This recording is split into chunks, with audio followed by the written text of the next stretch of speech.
everybody. Welcome to Psychology 774, Assessment Interventions in Numeracy. I'm Dr. Karen Fries, and I know Dr. Hill Chapman told you that I would be the one teaching y'all this semester, so I'm excited to work with all of you and get to know some of you or all of you, as much as we can via online. That's why I have my picture up, just so you see who I am, and in case you ever are on campus and you run, you're over here, come by and say hi. They are currently doing some yard work right outside my office, of course. I'm on campus and they're outside, so if you hear the lawnmower and everything, I apologize. And I know it's really hard to see my picture, but the way the sun is at this time of year, it's basically just blinding. So this is the best that I could do. But I'm excited to work with y'all again. Before I came here and before I went to PhD school, that's what we called it, I was a special ed teacher and I was a math special ed teacher. So I was a math resource teacher for about 8 or 9 years. I worked primarily with students with learning disabilities in math and also students with some autism and some intellectual disabilities in the area of math as well. Then when I went to PhD school, I had a math ed person on my committee. I conducted a couple of studies about a math intervention that I will introduce to you this semester. And my dissertation was about the same intervention. So since I've been here, I've been teaching a number of our education math classes. So I've taught early childhood ECE 321 to our undergraduate students. And then I teach education 763 and 764 to our graduate students.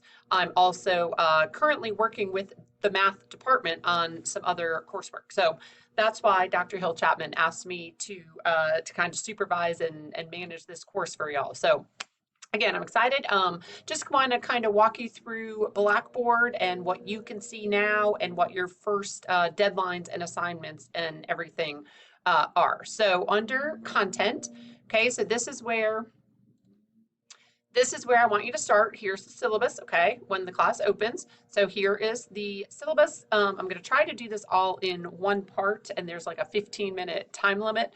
But if it doesn't work, I will certainly do a two-parter. Okay, so this is, the template from the psychology department. I tried to keep it as similar to what Dr. Hill Chapman did last year. So if you need to meet with me, it's probably best by online, by an appointment. I do have student teachers this semester, so I will be in and out of my office. Okay, so here are the textbooks. You don't have to have all these. The National Mathematics Advisory Panel is posted on Blackboard. I will show that to you in just a second. And you can really choose if you want book number 1 or book number 4. I know some of them are, I think you all have the virtual source, so it's free. Some of the textbooks are free for you, so look around and see what is free. But all of them are pretty handy and pretty helpful textbooks. Some other readings will be posted online, in each module folder as we start working through excuse me, some of the modules. I'm just going to move myself a little bit. Okay. This is really wide. I'm going to move myself even closer. There, I'm right there. Okay, there's some websites that you'll need to be familiar with. Iris module, that's what we're going to talk about in a second. So hopefully by the end of this course, you will be more familiar with database decision-making and accountability, intervention and instructional support to develop academic skills, and school-wide practices to promote learning. And I know that, some of you are school psych students and some of you are special ed teachers currently. So I tried to find what I think are assignments and activities that might be relevant to both sets of populations, right? So I hope that, as school psychologists, you might be called on to provide some ideas of interventions, right, to your special ed teacher. So hopefully what we're going to talk about this semester will be relevant to both, kind of both sets of you all. Okay, so there are a number of IRIS modules that you will complete. So this is something new to me. I've never done it this way, so I'm interested to see how it works actually. So you will need to register for a free account through IRIS and meet the steps necessary to obtain the certificates. They'll give you professional development certificates. So uploading the PD certificates will show a post-test score of 100% will be required to indicate completion of the modules. Okay, and then for some of the select modules, the ones right here, proof of reviewing the modules will be answering selected questions on the module quiz for that week. Okay, so we'll get into Iris in just a second, but you will need to, again, if you don't have one, you will need a free account, and then I'll show you where you can upload the certificates. You're also, excuse me, going to do 2 brief intervention presentations. You don't actually need children to teach these interventions to. If you have children, if in the school, your own, whatever, that would be great. But again, you can also teach it to your dog if you want. You can teach to an empty room. So there are some suggested topics over here and over here. And then there's another list from the Rickamini and Witzel textbook, and I will post that for you. And just as an aside, Rickamini was actually my advisor at Penn State. So I've known him for years. We were at, I did a math professional development with him years ago when I was a special ed teacher in Charleston County. Got to know him, and he was my advisor at Penn State. So I'm pretty familiar with Rickamini and Witzel. I've been fortunate enough to work with both of them. So it's exciting that I finally actually get to really use their textbooks. So just some suggestions. And again, as we get further into the semester, we'll talk more about the presentations, excuse me, ideas. So also we will do some quizzes. Then these ones are pretty new. They're new to me as being your professor. Some of the assignments that Dr. Hill Chapman had last semester, I removed because you'll get those in your practicum. Okay, so we're going to look at a presentation that I did, I think in 2020 for the Transition Alliance of South Carolina, but it's about using active learning strategies to teach students mathematics, primarily students with disabilities, but also, they're good practices for really all the students. So hopefully that will be relevant. We're going to look at a Frayer or keyword mathematical vocabulary assignment, again, just as another strategy. We're going to look at PALS Math or Otter Creek Mastering Math Facts. This is what I did my dissertation on, this Mastering Math Facts. It's something I used to use when I taught special ed. And then when I moved on to PhD school, I said, oh, let me look and see if this actually works from a research perspective. Okay, so we'll get to that. I'm going to have you look at some math websites and or apps. And most of you, you probably have a whole bunch that you are already familiar with. And then, of course, we're going to look at progress monitoring in math. We're going to look at early numeracy, computation, concepts and application. We're going to talk about data collection, graphing, trend line, aim line, instructional decisions, pretty much everything. So that will kind of be your final project-y kind of thing.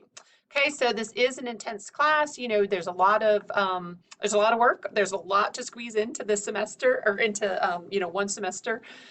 Whew. And we're going to make you like math. Hopefully you do. I know not everybody does, but in the presentation that you'll watch up here, there's some good math jokes. So maybe it'll swing you to the pro math side. And if you notice on Blackboard, I'm not sure if you can see it, but I have the math background for our class. Okay, so again, don't get behind. If you feel that you are getting behind, contact me immediately. The best way really to reach me is email. I'm not so good about checking my voicemail. Shh, don't tell. But email is the best way. And if we need to set up some kind of an online meeting or something, we can do that as well. Okay, so then if you have any special needs, let me know. If you need any extra time, stuff like that, don't cheat, be professional, right?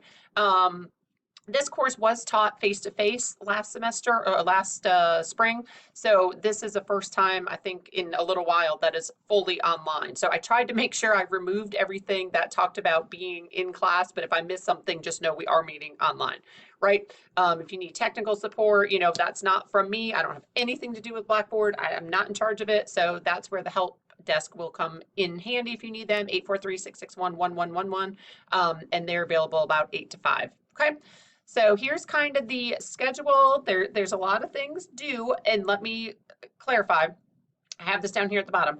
Assignments are due on Sundays at the end of the previous week, and I know that's kind of worded strangely, right? But for example, spring classes open on Monday, January 9th, which is week 1. So your assignments, the IRIS module and quiz 1, are both due on Sunday, January 15th. Okay, so kind of the week finished. I think of a week as Sunday to Saturday. I know some people say Monday to Sunday. I do not, but that's okay. So think about it, your week goes Sunday to Saturday, right? That's week 1, and then your assignments are due that following Sunday. Okay, so technically the start of week 2. Okay, but hopefully I put the dates all right here. So, we'll start off with the we'll quiz, the IRIS module, another quiz, task guided notes. For weeks 3 and 4, the content will be presented, excuse me, by Dr. Hill Chapman during your practicum. So I will not be talking about these two things, the key math and the PSW versus PASS. Dr. Hill Chapman will talk about those, but you will still have assignments for this class due, okay? So you'll have the task guided notes and a quiz due on January 29th. And then on February 5th, that will be our math websites and apps assignment, and then also quiz 4. Okay, so just note that she will cover, I think that's who you have for practicum, I might be wrong, but whoever has you for practicum will cover the key math and this particular assessment section. Okay, so then again, we'll kind of, we'll keep working through response to intervention, database decision making, right? All these kind of things. We're going to talk about some specific techniques and strategies. Excuse me. We do have spring break, yay. So you'll have something due March 12th before spring break, and then not again until March 26th. Other than that, it's pretty much every week there is something due. Sorry. It's a lot. And please take special note, this week, week 13 and week 15, there are 3 separate assignments due, okay? So there'll be a quiz, an IRIS module, and progress monitoring in mathematics. I'm always backwards with the camera, due April 9th and then April 14th. This is where you'll have, excuse me, lies.com, April 23rd, you will have quiz 14, IRIS module, and your Frayer model keyword for math vocabulary. And I push this back because it goes along with the content of that week.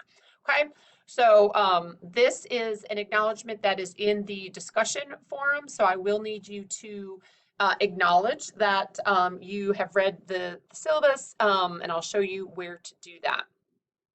I do also want to let you know that, especially for the first few weeks, the content, the lectures will be from Dr. Hill Chapman, okay, from what she did last spring. And again, or not again, but I'm not trying to be lazy, but I feel that she's done a really good job with it, and she knows exactly what you need to know, right? So I don't want to, do a lecture over and re-record it and miss something that you all need for your testing and your boards and all that stuff, or licensing. I don't know what it's called. I should.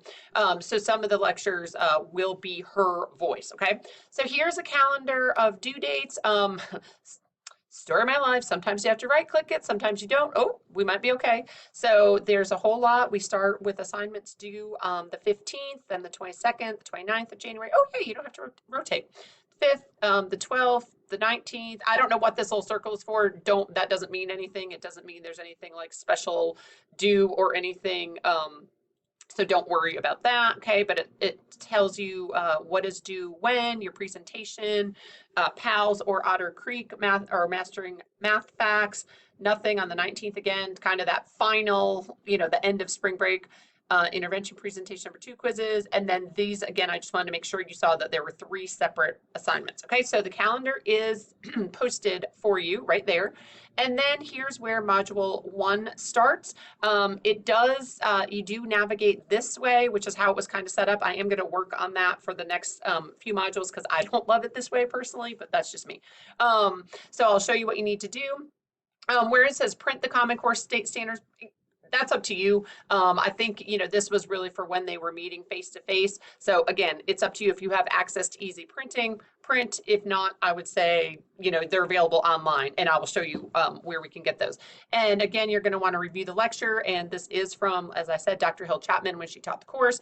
There is one called lecture and one called the YouTube lecture. It's the same thing. The lecture is the PowerPoint only, and then the YouTube lecture is her voice with the PowerPoint slides. So I know some people like the ones with voices, some people don't. Okay, and then you'll need to complete the IRIS module, content standards, connecting standards-based curriculum to instructional planning. Again, you will need to sign up for a free account and meet the steps necessary to obtain the certificates. That's a lot of words. And uploading the PD certificates that show a post-test score of 100% will be required to indicate completion of the modules. And then you will also need to complete the quiz. Okay, these 2 things, number 5 and 6, are due Sunday, right? The 15th. I'm going to stop here for part 1, and I will come back for part 2 because I want to kind of navigate you through page by page. Okay, so come back for part 2.